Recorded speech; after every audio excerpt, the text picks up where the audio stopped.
Bienvenidos y bienvenidas a esta conferencia en el marco del ciclo de conferencias de pensamiento jesuita organizadas por el Centro Universitario Ignaciano y el equipo de jesuitas de la universidad. En esta ocasión nos acompaña el sacerdote jesuita Rafael Velasco. Bienvenido, gracias por estar aquí. Muchísimas gracias por la invitación. El título de esta charla, de estas reflexiones para compartir con ustedes, en realidad tiene que ver con la relevancia de la Universidad Jesuita hoy.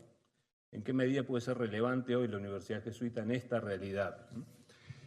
Ignacio Ellacuría decía en uno de sus discursos universitarios que el sentido último de la universidad y lo que ella es en su realidad total debe mensurarse desde el criterio de su incidencia en la realidad histórica en la que se da y a la que sirve. ¿Cómo es esa realidad hoy en Latinoamérica? Con la palabra realidad en la universidad suele ocurrir una cosa. Cuando uno la menciona es como si uno tirara una serpiente ahí en el medio del lugar, porque los académicos tenemos esta costumbre de rizar el rizo, ¿verdad?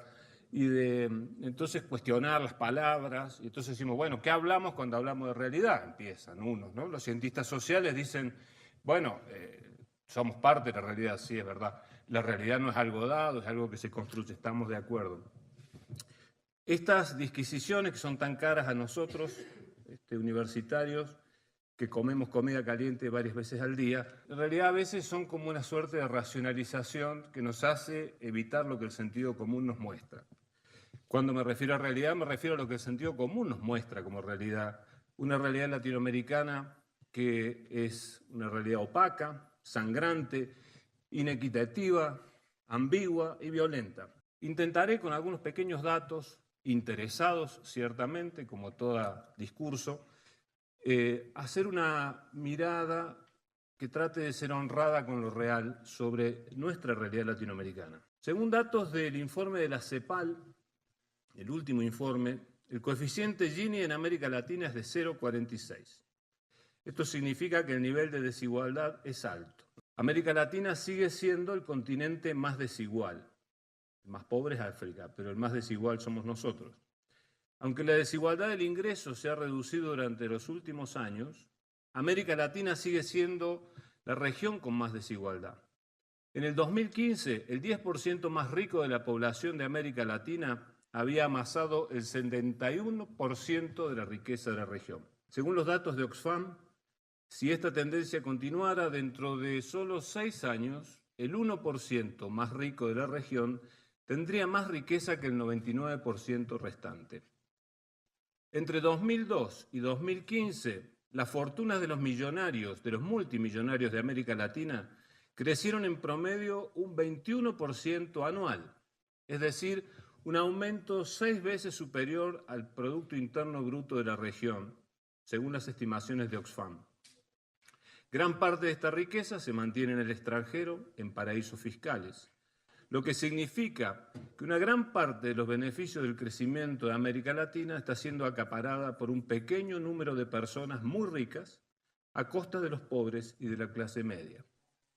Este grado extremo de desigualdad y de concentración del ingreso también se ve confirmado por los análisis de los datos fiscales disponibles relativos a la renta personal en diversos países de la región, también informe de la CEPAL. Como en la parábola evangélica de Lázaro, el pobre Lázaro y del rico Epulón, se da en América Latina que Lázaro y el rico están cada vez más lejos.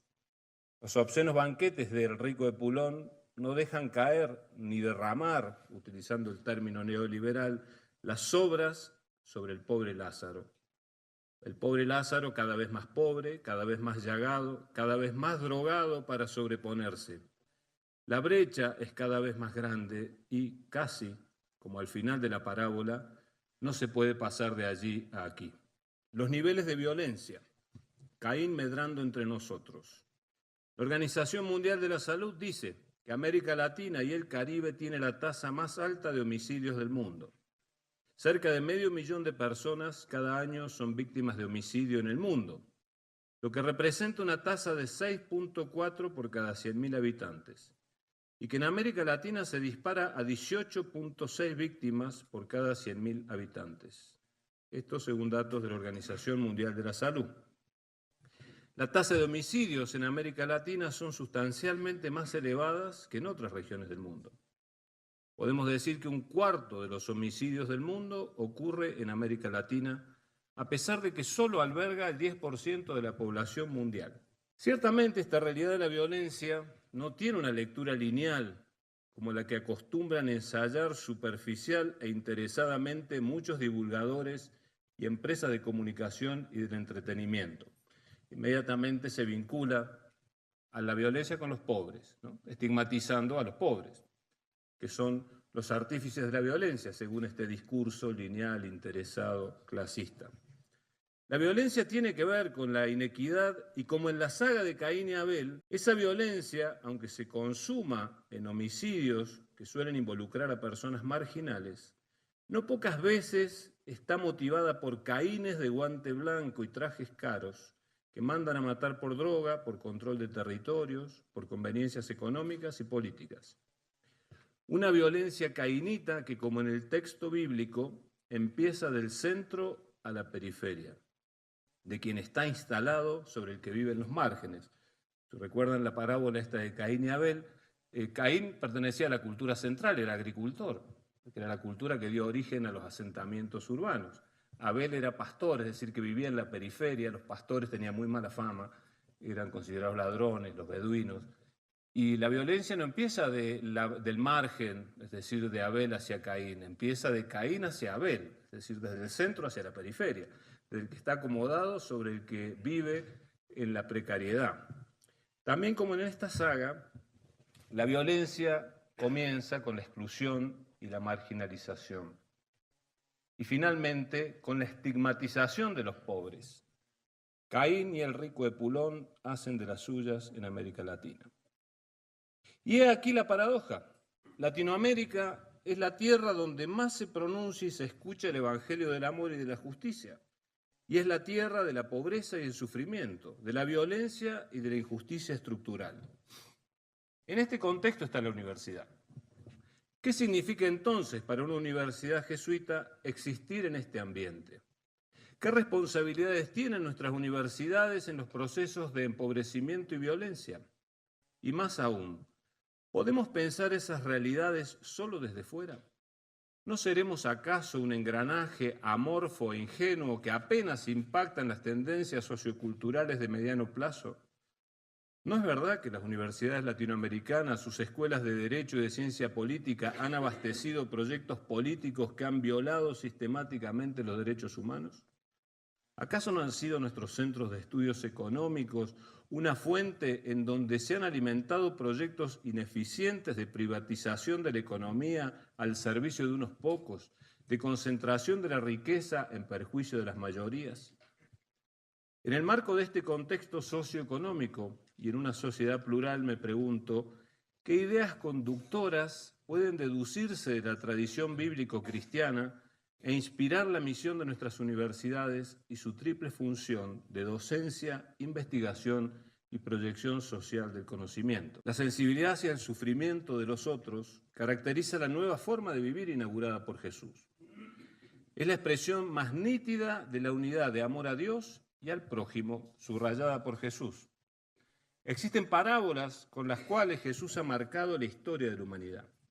En un lugar preponderante se sitúa la parábola del buen samaritano, parábola que contiene una crítica a instituciones de entonces, al sacerdote y al levita, quienes al servicio de intereses más altos, entre comillas, pasan de largo frente al herido en el camino. Según este texto, situado en su contexto, no hay interés de más alto rango que responder efectivamente al llamado del sufrimiento ajeno. Hablar del Dios de Jesús significa hablar del sufrimiento de los otros. Dicha parábola pone toda la experiencia de Dios y todo discurso sobre Dios en el ámbito de la sensibilidad hacia el sufrimiento del otro. Esta sensibilidad y su consiguiente responsabilidad es a la vez el presupuesto vivencial de la experiencia de Dios y la consecuencia moral del discurso bíblico sobre Dios. La inquietante pregunta por la justicia para con el que sufre está en la entraña misma de la tradición bíblica. Situar dicha sensibilidad hacia el sufrimiento ajeno en el lugar central tiene una importancia decisiva para nuestras instituciones universitarias jesuitas. Jesús confiere a los que sufren una autoridad a la que nadie puede rehusar obediencia, ni siquiera invocando intereses superiores. Esa autoridad de los que sufren es la única autoridad en la que se manifiesta a todos los hombres la autoridad de Dios que juzga el mundo. La parábola del buen samaritano y del juicio final ponen la totalidad de la historia de la humanidad bajo la autoridad de los que sufren. En la obediencia a esa autoridad, a la de los que están solos, hambrientos, sedientos, migrantes, etc., se constituye la conciencia moral. Y lo que llamamos la voz de la conciencia es nuestra reacción al ser visitados por ese sufrimiento ajeno. En el incondicional reconocimiento de esa autoridad se basa toda ética y todo posible universalismo moral. Una nación que busca justicia es, en la era de la globalización, la palabra clave del programa universal del cristianismo, dice Juan Bautista Metz. Las universidades, entonces, como las personas, no pueden tener intereses más altos que los de responder a la autoridad de los que sufren. Desde este punto de vista evangélico parece oportuno preguntarse, ¿qué espacio ocupa esta perspectiva en los proyectos de investigación, en nuestras publicaciones, en los planes de las diversas facultades, en los programas de las distintas cátedras, en las prioridades de los profesores, en la selección y en la formación del personal, en la orientación general de la pastoral universitaria, en el acento de la propuesta y de las actividades específicamente religiosas, en los criterios de evaluación institucional? En suma, esta compasión que busca justicia, ¿representa o no una perspectiva omniabarcante y una línea conductora que atraviesa todos los espacios y rincones de nuestra universidad? ¿Qué descubren en nosotros los actores sociales ajenos a nuestra universidad? ¿Cómo nos definen y nos caracterizan? Desde esta perspectiva, nuestras universidades tienen la obligación moral de hacerse prójimo de los que sufren la violencia, es decir, de hacerse solidaria con Abel, y de aquellos que quedan cada vez más al margen en este sistema injusto e inequitativo, los pobres, Lázaros. Pobres y víctimas deberían ser nuestro principal interés. Pero tiene también otra obligación, y es señalar a los apaleadores. Tomando la parábola del buen samaritano, ¿no? En la parábola del buen samaritano siempre nos centramos en el ayudar al que sufre. A veces situamos un poco la visión sobre el posadero que tiene que ayudar a que se reponga el que sufre, pero los apaleadores aparecen y desaparecen y nadie hace nada. Los apaleadores vienen, lo apalean al tipo, lo dejan medio muerto y se van, y toda la parábola se sitúa en tratar de ayudar al apaleado. Pero ¿qué pasa si el apaleado sale de la posada después de haber sido rehabilitado y lo agarran los apaleadores de vuelta y lo vuelven a tirar al piso? ¿Qué es lo que ocurre finalmente? Bergoglio, antes de ser Francisco, decía en una de sus homilías, aquí no puede ser que el Estado genera los heridos y nosotros, como iglesia, luego los reparamos para que después vuelvan a ser excluidos en el sistema y vuelvan a ser apaleados. La universidad tiene también una obligación de compasión que busca justicia, de señalar quiénes son los apaleadores y que los vayan a buscar y que no vuelvan a apalear y que en principio sean metidos presos los apaleadores. Es decir, esta obligación moral ante la soberanía del que sufre, ante la autoridad moral del que sufre, tiene que ver también con que la universidad, desde el pensamiento, desde la producción de conocimiento, señale con lucidez a los apaleadores. ¿De qué modo esto? ¿No? Ignacio Ellacuría, lo vuelvo a citar, dice que la universidad debe encarnarse entre los pobres, debe ser ciencia de los que no tienen voz, el respaldo intelectual de los que en su realidad misma tienen la verdad y la razón, aunque sea a veces a modo de despojo, pero no cuentan con las razones académicas que justifiquen su verdad y su razón. Vale decir que la perspectiva desde la que se intenta esa compasión que busca justicia no es cualquier perspectiva.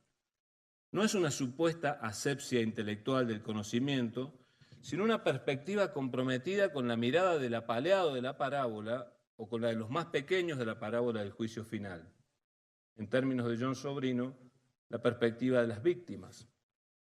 ¿Desde dónde se mira el mundo?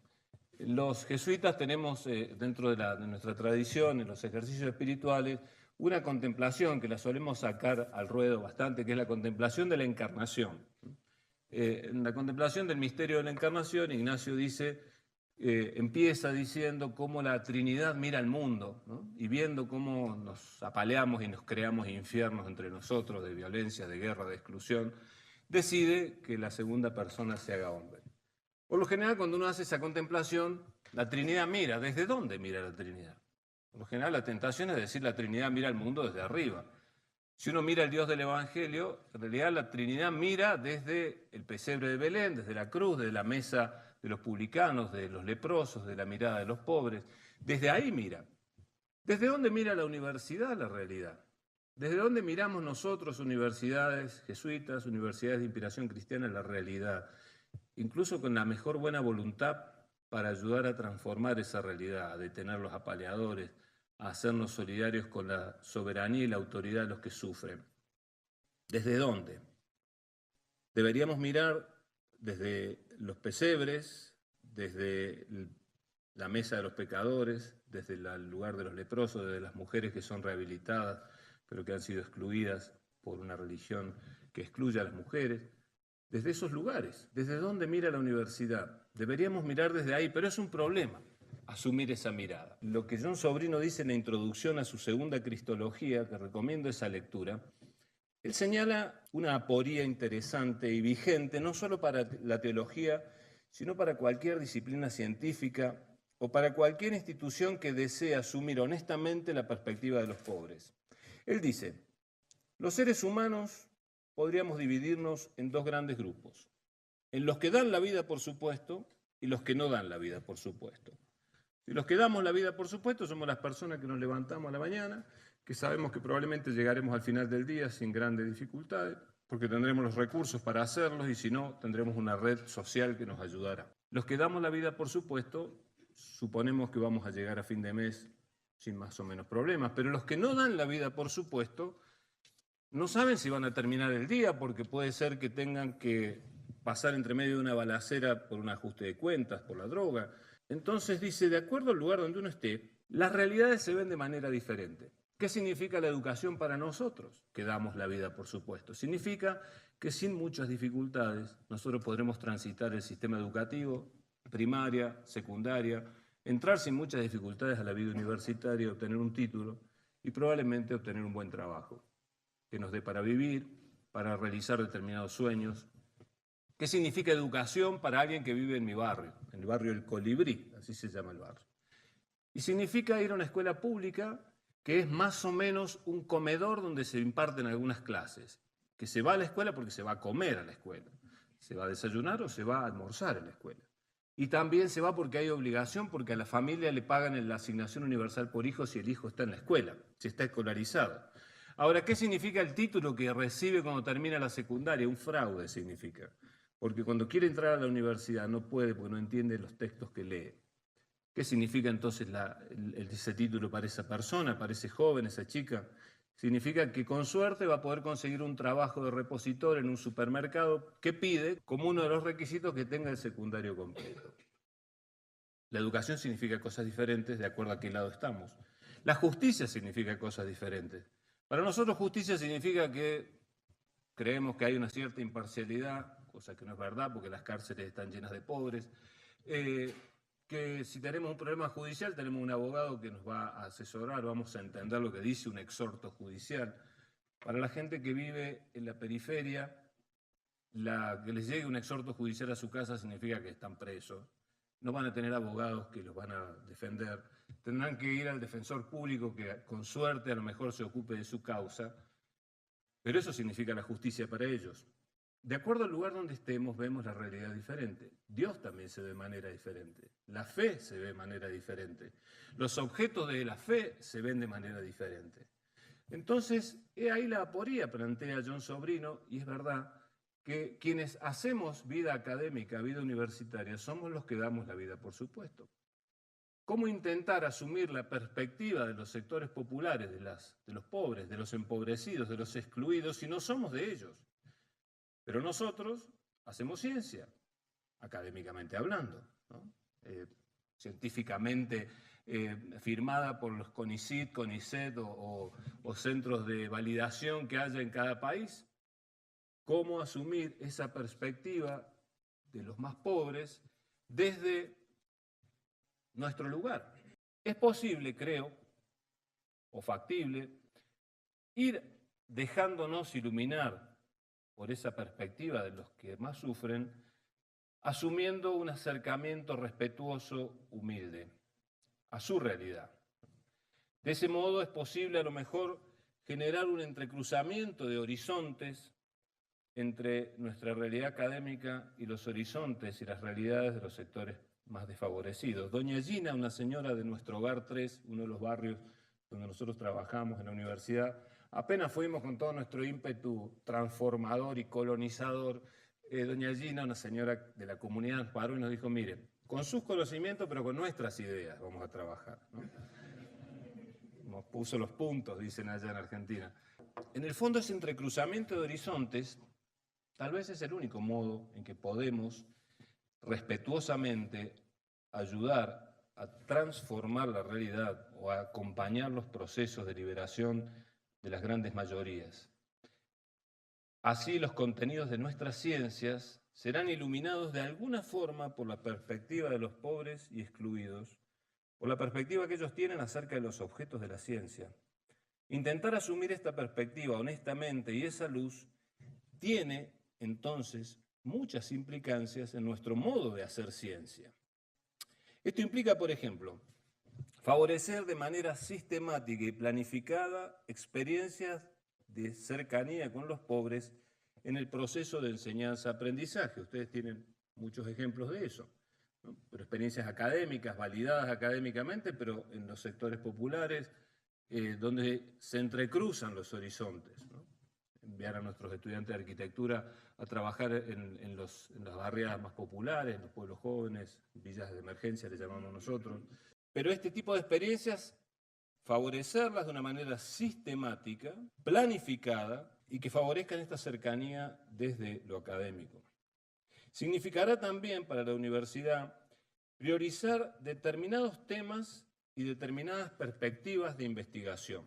Implicará también favorecer determinadas publicaciones, poner de relieve determinados temas en la agenda académica y en la agenda pública. Esta perspectiva omniabarcante debería también influir en la elección de a quienes da la universidad su cátedra. Por ejemplo, los doctorados honoris causa que da una universidad, a quienes invitan. Uno de los primeros problemas que yo tuve en la Universidad Católica de Córdoba fue, yo asumí en noviembre de 2005, yo y el equipo que éramos un equipo grande de laicos y jesuitas, ¿no? Con una idea de universidad. En febrero de 2006 la universidad decide darle el doctorado honoris causa a la presidenta de Abuelas de Plaza de Mayo, en Argentina, Estela de Carlotto. Entonces se armó un revuelo bárbaro en la universidad, ¿no? Porque, bueno, una universidad que estaba muy vinculada a los sectores conservadores, católicos, ¿no? que con todas sus prebendas de clase también. Pero bueno, fue una carta de presentación, fue decir, esto somos nosotros, esto pensamos, esto creemos, estas personas son las que nosotros ponemos de relieve al invitarlas y darles la cátedra de nuestra universidad. Estos procesos, decía, si de verdad queremos asumir esa perspectiva de los sectores populares, implica una reconversión de la universidad en todas sus áreas. Implica también cómo la universidad se organiza para esos propósitos. Este proceso, si es auténtico, implica un camino de conversión institucional, un proceso de conversión científica y académica de carácter evangélico. Al respecto de esta perspectiva, desde los pobres, la Congregación General 36, reciente de la compañía, afirma, cito, es un texto un poquito largo, pero lo cito. Dice, los pobres nos obligan a volver sin cesar a lo que es esencial en el Evangelio, a lo que en realidad da vida. Nos obligan a reconocer que mucho de lo que tenemos no es más que una carga. El Papa Francisco nos recuerda que estamos llamados a descubrir a Cristo en los pobres, a prestarle nuestra voz en sus causas, pero también a ser sus amigos, a escucharlos, a interpretarlos y a recoger la misteriosa sabiduría que Dios quiere comunicarnos a través de ellos.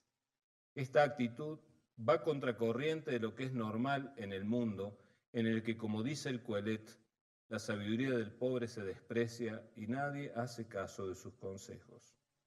Junto con los pobres podremos aprender lo que significan esperanza y valentía. La relevancia entonces de una universidad jesuita en este contexto se juega por estas cuestiones medulares. En un contexto de profunda injusticia y violencia, la universidad será relevante y realmente útil si asume su misión de reconciliación y justicia desde la perspectiva de los pobres. Esto significa intentar ser como institución amiga de los pobres y capaz de tender puentes con los que tienen poder para cambiar la situación de los pobres y de las víctimas. Significa ser una institución que pone su prestigio y su poder al servicio de los pobres. Muchas veces en la universidad, cuando conversábamos y discutíamos, llegamos a la conclusión de que en las universidades tenemos todavía dos grandes capitales, medio intangibles, pero que son. Uno es el conocimiento. El otro gran capital que tenemos es la credibilidad. Todavía somos instituciones creíbles. Y esto se da en un mundo plural, esta misión de la universidad, en donde debemos dar razón de nuestra esperanza, donde no entran así nomás estas razones. Esta pluralidad de opiniones en el que se mueve la universidad me hace recordar a la misión de Pablo en el Areópago. Si ustedes se acuerdan, un texto en los Hechos de los Apóstoles, el apóstol Pablo va a Grecia, llega a Atenas, el centro de la sabiduría, y se manda un discurso bárbaro, San Pablo ahí, que fracasa absolutamente, pero el discurso está muy bueno, yo recomiendo que lo lean, capítulo 17 de los Hechos de los Apóstoles. Pero la universidad, creo yo, en este mundo plural, en este gran areópago, que es el mundo de la academia, de las opiniones, está como Pablo. Tiene la misión de anunciar al crucificado resucitado en este mundo con razones académicas, con razones de verdad, de peso. Y ese es el gran desafío. Anunciar al Dios desconocido que revela su rostro en el crucificado. Pablo utilizó en el discurso, como decía, textos de autores, poetas y sabios de Grecia para ilustrar su anuncio de la buena noticia. También la universidad, como Pablo, debe ser experta en saberes, competente académicamente, porque la sabiduría debe ser buscada por sí misma, pero también debe ser capaz de anunciar al Dios desconocido que revela su rostro en los rostros crucificados de los crucificados de nuestro tiempo. Esa excelencia académica no debe olvidar al servicio de qué y de quiénes está. Está al servicio de expresar en un lenguaje ilustrado las razones de los pobres y amplificar sus razones en un areópago que tiene poca paciencia con los pobres y con sus defensores. Menos aún cuando se pretende que serán ellos, los crucificados, quienes nos revelan de manera privilegiada el rostro del Dios de la vida. La reacción de los atenienses ante el discurso de Pablo, lo sabemos, fue, de eso te escucharemos en otra ocasión. Miguel de Unamuno, comentando este texto, dice: hasta allí llega la paciencia de los intelectuales, hasta hablar de la resurrección de los muertos. Pero en realidad los atenienses, como a los intelectuales de hoy y a los promotores de las diversas deidades actuales, lo que les incomoda es que sea un crucificado el que resucita. Es decir, que sea uno de los últimos, los postergados, una víctima, un excluido, el que sea causa de salvación. Por eso la misión de la universidad jesuita en este areópago contemporáneo es anunciar que los crucificados van a resucitar, que los últimos serán los primeros, porque el crucificado ha resucitado, y que ella, la universidad, ha tomado partido por estos crucificados. En eso se juega su verdadera relevancia. Solo así, citando a Jürgen Moltmann, será contemporánea como cristiana y cristiana como contemporánea.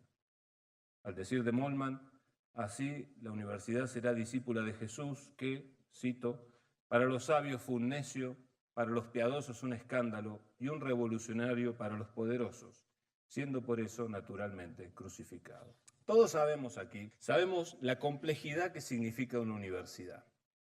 Toda comunidad humana es ya de por sí un desafío, pero más aún cuando hay intereses diversos, legítimos muchos, pero muchas veces contrarios y contradictorios. Intereses por visibilidad, presupuesto, prevalencia ideológica, reyertas de poder, Sabemos lo complejo que es intentar procesos armónicos en la diversidad de visiones, respetando la libertad de cátedra.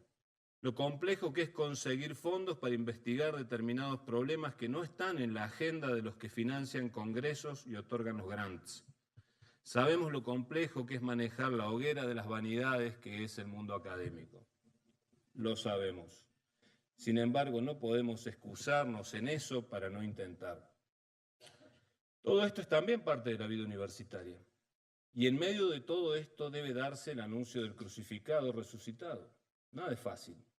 En medio de todo esto, la universidad debe orientar su misión a la justicia para con los Lázaros de nuestro continente y a la reconciliación que proteja a los Abeles. Debe hacerlo desde la perspectiva de las víctimas, desde una compasión que busca justicia en el lenguaje académico, con pertinencia y expertise. En medio de los infiernos de injusticia y de violencia, la misión de la Universidad Jesuita es más relevante que nunca. Anunciar el reino de Dios que está creciendo silenciosamente ya ahora. Esto requiere de parte de los universitarios valentía, lucidez y mucha esperanza para no dejarnos vencer por el desaliento ni sucumbir ante la corriente de la ciudad infernal. Para ir descubriendo y moldeando ese reino que es como la ciudad invisible que Italo Calvino describe en el libro Las ciudades invisibles, necesitamos la lucidez de Marco Polo en su diálogo con el gran Kant. Marco Polo, cuando se la describe, le dice: para llegar a estos puertos, la ciudad invisible, no sabría trazar la ruta en la carta ni fijar la fecha de llegada. A veces me basta un escorzo abierto en mitad mismo de un paisaje incongruente, un aflorar de luces en la niebla, el diálogo de dos transeúntes que se encuentran en el medio del trajín para pensar que partiendo de allí juntaré pedazo a pedazo la ciudad perfecta, hecha de fragmentos mezclados con el resto, de instantes separados por intervalos, de señales que uno manda y no sabe quién las recibe. Si te digo que la ciudad a la cual tiende mi viaje es discontinua en el espacio y en el tiempo, a veces rala, a veces más densa, no has de creer que se puede dejar de buscarla. Quizás, mientras nosotros hablamos, está aflorando, desparramada dentro de los confines de tu imperio. Puedo rastrearla, pero de la manera en que te he dicho. La tentación, lo sabemos, es el desaliento. Desaliento que en el libro está expresado por las palabras del gran Kant, político, el hombre realista finalmente, que responde a Marco Polo diciendo: si es tan incierto el futuro, entonces todo es inútil. Si el último fondeadero no puede ser sino la entrada infernal, y allí en el fondo es donde en una espiral cada vez más estrecha nos sorbe a todos la corriente. Pero nosotros creemos y respondemos con Marco Polo al gran Kant, diciendo: el infierno de los vivos no es algo por venir. Hay uno, es aquel que existe ya aquí, el infierno que habitamos todos los días y que formamos estando juntos. Hay dos maneras de no sufrirlo. La primera es fácil para muchos: aceptar el infierno y volverse parte de él hasta el punto de dejar de verlo. La segunda es más riesgosa y exige lucidez y aprendizaje continuos. Buscar y saber reconocer quién y qué en medio del infierno no es infierno y hacerlo durar y darle espacio. Gracias. Como solemos hacerlo ahora, los invitamos a dialogar con nuestro expositor sobre lo que él nos ha compartido.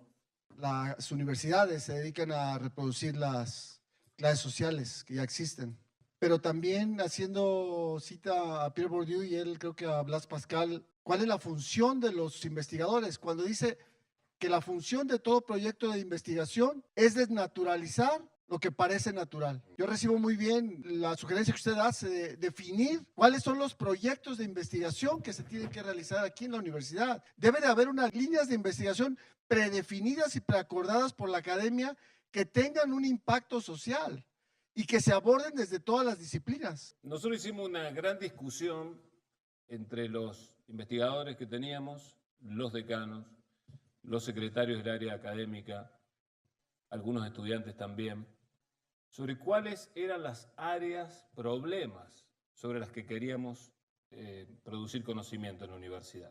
Con el presupuesto de la universidad, que era un 9% del presupuesto de la universidad se destinaba a investigación, la universidad iba a elegir qué proyectos iba a financiar. Se dio una gran discusión y como siempre es muy difícil lograr el acuerdo de los académicos, ustedes lo saben, ¿no?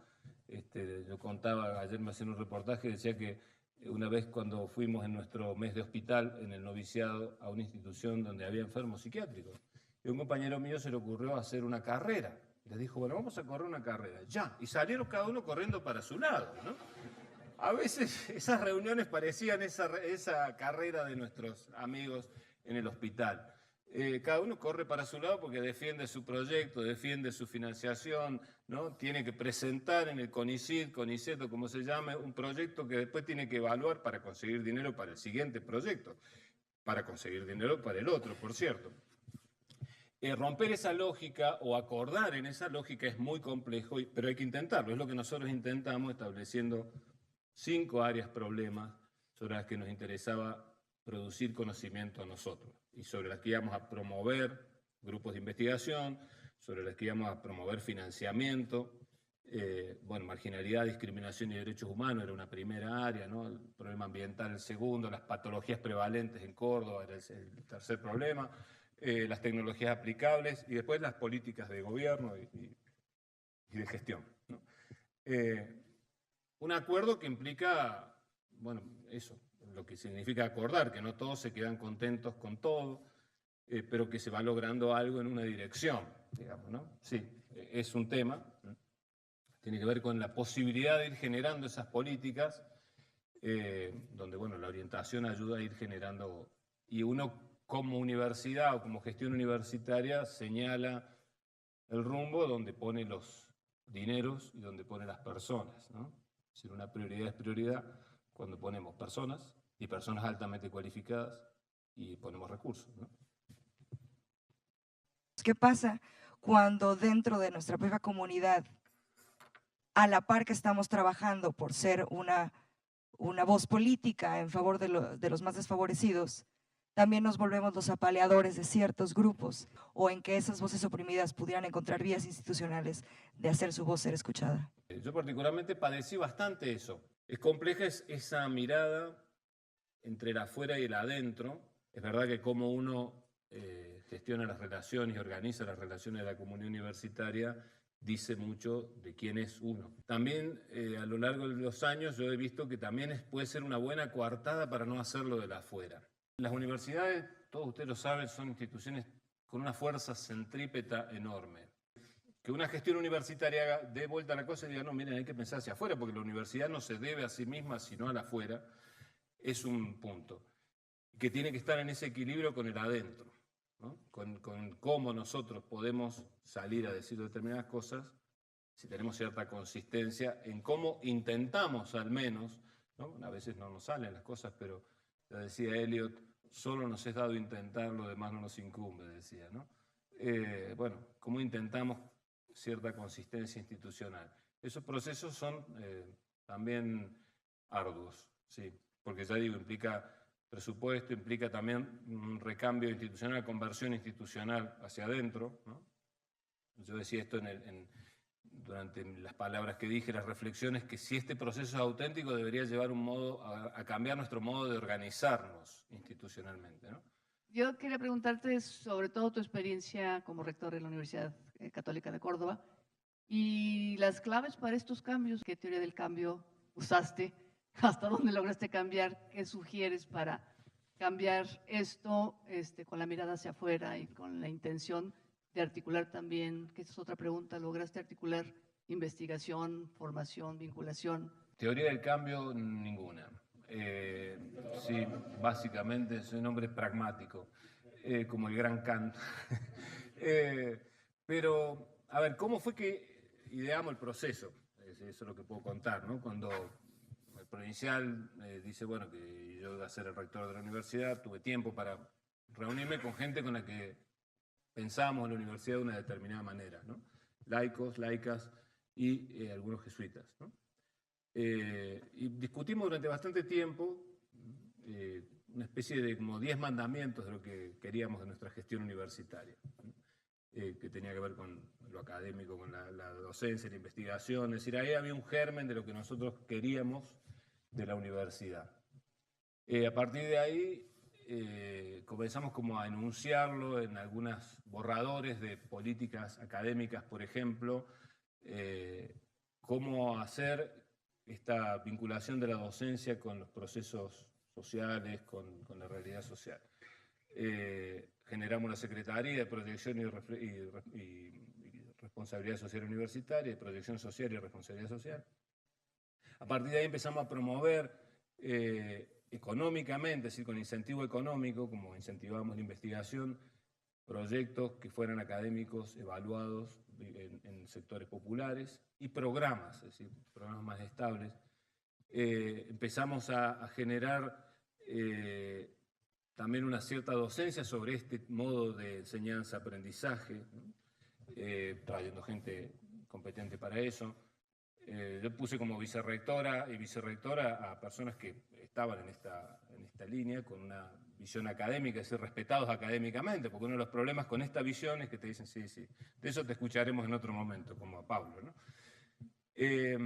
Luego ideamos cómo pensaríamos la política de investigación. Entonces, si nuestra vinculación tiene que ver con la realidad, es decir, que la universidad como una institución descentrada y la docencia descentrada y la docencia del aprendizaje, ¿cómo íbamos a hacer? También en docencia nosotros tenemos materias que llamamos materias de formación, que aquí también las tienen. ¿Cómo íbamos a hacer para que esas materias ayudaran a repensar la experiencia de trabajo en la realidad? Luego con la investigación lo que hicimos fue empezar a financiar determinados proyectos y sobre todo poner en la agenda pública de la universidad cuáles eran los proyectos que nos parecían exitosos en esta línea que ya se venían haciendo, porque no es que empezó la proyección social con la llegada nuestra.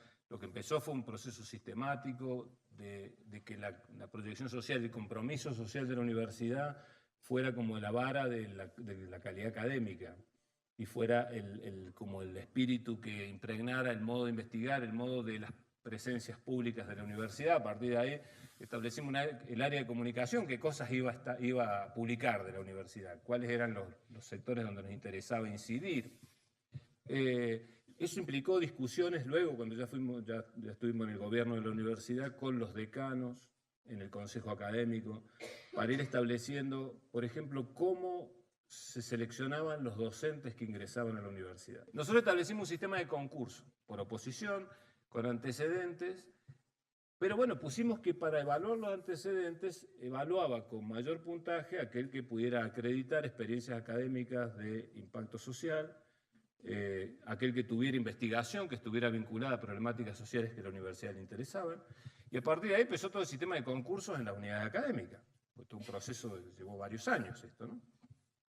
Establecimos que en los cambios de los planes de estudios, cuando los planes de estudio comenzaron a cambiar, también con una discusión enorme en las unidades académicas, hubiera obligatoriamente que introducir un 10% de contenidos que tuvieran que ver con esta experiencia en la realidad y la reflexión sobre la realidad desde la academia.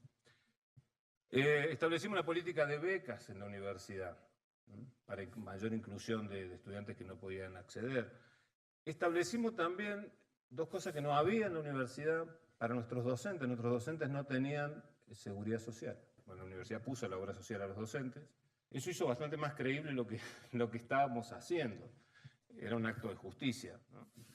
Y luego, bueno, también tenía que ver con el deseo de incidir en determinadas cuestiones públicas que yo fui señalando porque a mí me interesaban, problemas reales, qué sé yo, como cómo eran perjudicadas las poblaciones más pobres y más marginadas en Córdoba con el tema de la basura. De esa manera se fue dando el proceso. Es decir, ¿qué logros uno podría decir? Objetivamente, toda la malla académica, institucional, procedimental, se transformó de acuerdo a este proceso, ¿no?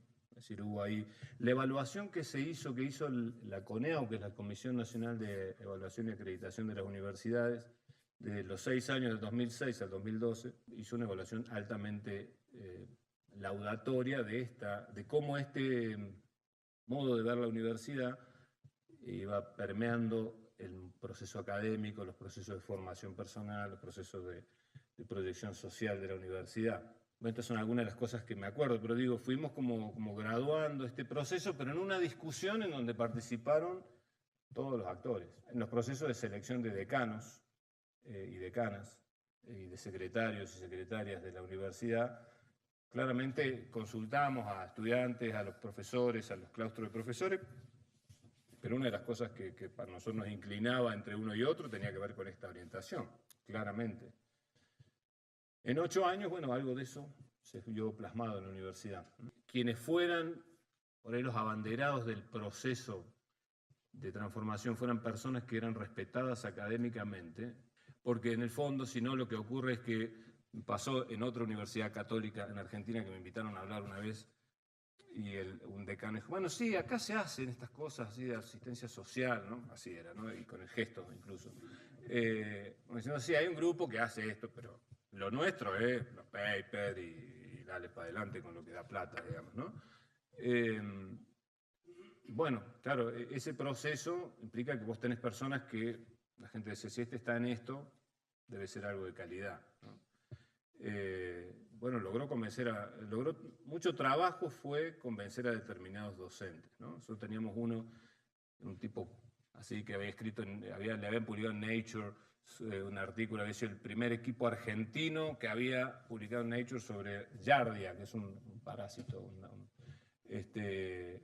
bueno, había logrado una vacuna contra el Giardia y una vacuna contra la malaria que tenía cierta efectividad, tenía patentes interesantes y este era uno de los que despreciaba. Cuando el hombre empezó a comprender, incluso lo que él hacía tenía un impacto social enorme, porque era investigación básica, pero que tenía un impacto social. Bueno, claro, la gente empezó a decir, este tipo está loco, pero dice esto, ¿no? Debe tener razón, ¿no? Digo, eso también ayudó mucho en ese proceso, ¿no? Tiene que ver las personas. Es decir, uno puede poner políticas en marcha, pero las personas son las que hacen el cambio, ¿no? Denunciar los apaleadores institucionales. Cuando se denuncian los apaleadores institucionales, pues ellos mismos están excluyendo otra comunidad. Pero eso lo veo reflejado en los mismos estudiantes. Los estudiantes que tratamos de denunciar los apaleadores institucionales, tenemos a nuestro lado estudiantes apaleadores que son reproducidos y apoyados por ese apaleador institucional. Al denunciar ese apaleador, el sistema se da cuenta que hay una falla y lo mejora. Entonces ahí viene mi desesperanza, ¿no? ¿Para qué denuncio al apaleador si el sistema se va a dar cuenta que lo estoy denunciando y va a mejorar para que ya no exista esa falla y haga más silencio? ¿Para qué esperanza? ¿Qué hacer para construir esa esperanza? Yo creo que la rabia y la esperanza no irían separadas, creo yo, ¿no? Al menos como yo concibo la esperanza no es sentarse a esperar, sino que trabajar para que el futuro sea, ¿no? Pero digo, la esperanza tiene que ver con cosas concretas, ¿no? Con lograr lo posible, ¿no? Hay que pensar lo imposible para lograr los cambios posibles. Sí, yo tengo la esperanza del cambio sistémico, pero que es un cambio que se da como Marco Polo lo plantea, ¿no? Se va dando fragmentariamente en algún momento, pero se da cuando hay una voluntad obstinada en el conflicto, ¿no? Hay una parábola evangélica, ¿no? La parábola del grano de mostaza. Jesús la cuenta ahí y sale como al pasar, que él dice, el reino de Dios, dice, se parece a una semilla de mostaza que se siembra en la tierra y cuando se siembra, dice, cuando crece, la semilla de mostaza genera un arbusto. Pero alcanza para que los pájaros del cielo tomen aire y sigan, ¿no? Alcanza para que se genere otro espacio de vida, ¿no? A partir de espacios de vida que crecen como manchones, creo yo, como manchones que se mete de aceite que se va desparramando sobre la tela, algo así es como se va generando el reino, ¿no? Algo así, la esperanza me motiva a hacer esos determinados manchones, ¿no? A hacerle fuerza. Bueno, la rabia puede ser un combustible, el deseo otro, el amor es otro, ¿no? ¿Cómo empatar aquellas necesidades que tienen los padres de familia cuando inscriben a sus hijos en la universidad? Su esperanza es que su hijo tenga una buena formación y que al final de la carrera esa formación profesional le retribuya en un buen trabajo. Esa viene siendo la prioridad de los padres de familia. Y por otro lado está la directriz o la esperanza que tiene la universidad, que puede ser así en el ideal o en el utópico como usted lo mostró. Entonces, ¿cómo empatar esas dos esperanzas y que al fin de cuentas se sumen? Sí, son familias del núcleo ABC1, ¿no? Que esperan que sus hijos tengan una buena formación académica para conseguir el título de profesional, para poder hacer plata, para poder vincularse con determinada gente del círculo ABC1, Y bueno, van a la universidad porque les ofrece esa posibilidad. Desde el momento en que para nuestra universidad hay que pagar para entrar, es uno de los problemas, ¿no? La lucha es cómo lograr generar, no hacernos cargo de esa expectativa, en primer lugar, como si fuera la expectativa nuestra, pero cómo nosotros poder inteligentemente, porque me parece que aquí hay un tema de lucidez, ¿no? De cómo ir generando ese proceso de transformación que sea a su vez académicamente sólido, por eso que no sea un proceso meramente ideológico, por eso la cuestión en territorio es fundamental, si no quedamos solo en el terreno de la ideología. La experiencia en la Universidad Católica, cuando los estudiantes han hecho esa experiencia en terreno, las han valorado enormemente. Con quienes he tenido más dificultad ha sido con los docentes, ¿no? Para lograr convencer de este tipo de bondades. A partir de ahí los estudiantes no temen, ¿no? Y ven que esto tiene que ver con lo que aprenden y tiene que ver además con el ideario que la universidad va repitiendo en sus determinados, ¿no?, modos de expresar lo que quiere. Yo creo que la experiencia real es un punto importante, que hace valorar que hay otra cosa además que en la universidad se ofrece, que tiene que ver con esta conciencia crítica sobre la realidad, con este deseo de transformar la realidad, que debe ser ofrecida, ya digo, de manera lúcida. La experiencia y la reflexión sobre la experiencia va generando como una posibilidad, o al menos en la universidad fue generando una posibilidad de pensar otra cosa de la profesión también. ¿En qué grado hemos logrado que nuestros graduados tengan ese mayor compromiso? 20%, tal vez. La experiencia de territorio, de terreno, donde los estudiantes vayan a trabajar con las comunidades, vean que su conocimiento ayuda a transformar la realidad de otros más desfavorecidos también. Los modelos que la universidad genera y pone de profesionales van generando algo, ¿no? La otra tiene que ver con que, sí, con que la universidad vaya mostrando determinados logros en ese camino para que sea creíble, ¿no? Nuestro lema en la universidad era calidad académica y compromiso social, ¿no? Es un empate que tiene una complejidad y que si uno es honesto con la realidad sabe que los frutos son muchas veces modestos. Tu experiencia como rector respecto de el tema de lo ignaciano, ¿algún resultado en esa dirección? ¿Qué papel juega en esta visión de la universidad el ámbito estrictamente sacramental? A la cuestión ignaciana, hicimos algunos intentos de la cuestión más explícitamente ignaciana. Ciertamente el mayor intento fue decir, este modo de hacer universidad es hacer universidad jesuita. Nuestra mirada del servicio de la fe va inseparablemente unida a la promoción de la justicia y desde ese lugar nosotros miramos la fe, desde ese lugar nosotros anunciamos a Jesucristo. Desde la experiencia, intentar promover de experiencias de ejercicios espirituales, intentar hacer una reflexión académica desde la perspectiva ignaciana, es decir, esto de ver la realidad, ¿no? El proceso de la paradigma pedagógico ignaciano, eso también tuvo como... Yo ahí tuve mis fracasos, debo decir, ¿no? Por aquello que el mensajero a veces es el mensaje. Entonces la gente terminó un poco harta de que les hablaran del paradigma, esto de contexto, experiencia, reflexión, acción, ¿no? Evaluación, porque digo, no da para más que una clase eso, ¿no? Si uno después no muestra logros, no muestra que esto de verdad ayuda a transformar la realidad, transforma la enseñanza, es complicado. Pero a mí me pareció siempre que lo más evangélico que podía hacer era la transformación académica de la universidad desde la mirada de los pobres. Y siempre señalamos eso como universidad como lo más ignaciano que podíamos hacer. Creo que mi mayor esfuerzo, y tal vez con algún éxito, fue esto de intentar señalar que este modo era un modo ignaciano de ser universidad.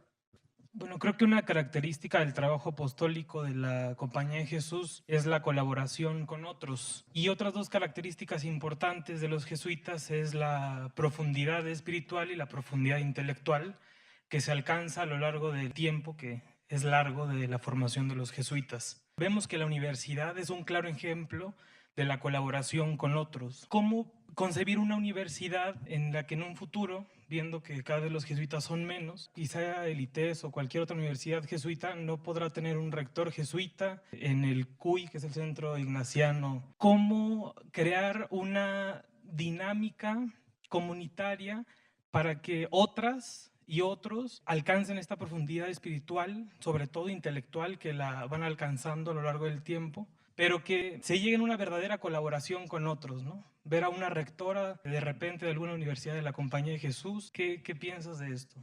¿Hay alguna experiencia de la formación transformadora de apuestas incluso a una conversión? ¿Posgrados? ¿Posgrado por ser tan corto alcanza para una formación convierta? ¿O más bien es que en posgrado nos toca elegir muy bien los temas para tener posgrados abiertos, otros cerrados, orientaciones del posgrado aún en temas de ingeniería, negocios? ¿Cuál fue tu experiencia en esto?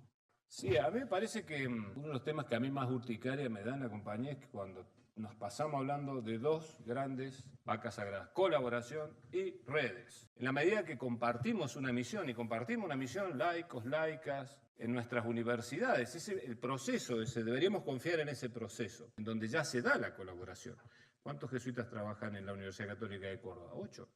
¿Cuántos docentes tiene la universidad? Más de 1000. ¿No? ¿Cuántos personales no docentes tiene? Más de 100. Ya estamos colaborando. ¿No? Confiamos nosotros en que esa mística que anima a la institución se transmite en el día a día, en el trabajo que hacemos, en los criterios que establecemos. ¿Confiamos en eso o no confiamos en eso? Es la pregunta. Después están los cursos de formación, cómo formamos a nuestros laicos, cómo formamos a los decanos, si le damos cursos de formación ignaciana, si ayuda. Si hay quienes más se quieren afectar en aprendizaje, digamos, más explícito de nuestra espiritualidad.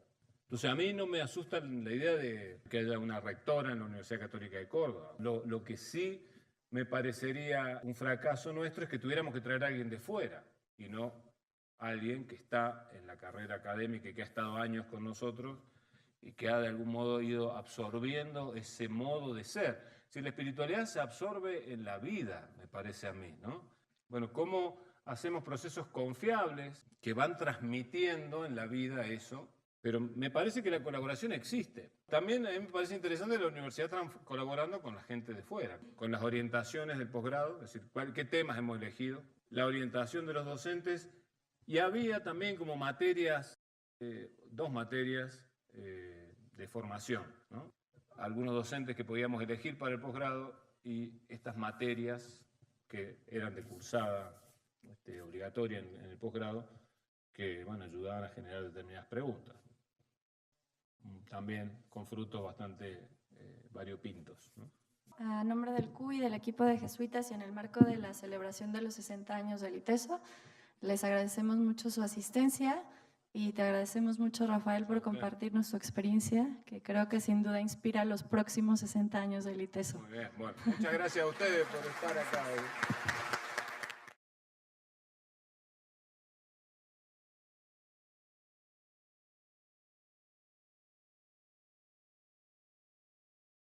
ITESO, Universidad Jesuita de Guadalajara, 60 años, libres para transformar.